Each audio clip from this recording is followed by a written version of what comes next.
ভাই তোমরা কি করো এগিন কি আবার করছে প্রবাসীর মানুষে কি কাজ করে দেখুন বিভিন্ন কাজ আছে আমাদের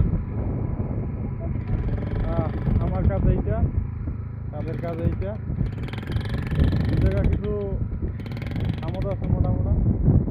এগুলা তুলতে আইছি আজকে গাড়ি নিয়ে এই মরুভূমির ভিতরে আমাদের কপিলে এগুলো সব উঠাইছে হ্যাঁ ঠিক আছে ঠিক আছে এই আরো জোরে আওয়াজ দাও আওয়াজ দাও আওয়াজ দাও আওয়াজ দাও হাসি খুশিতে কাজ করো আওয়াজ দাও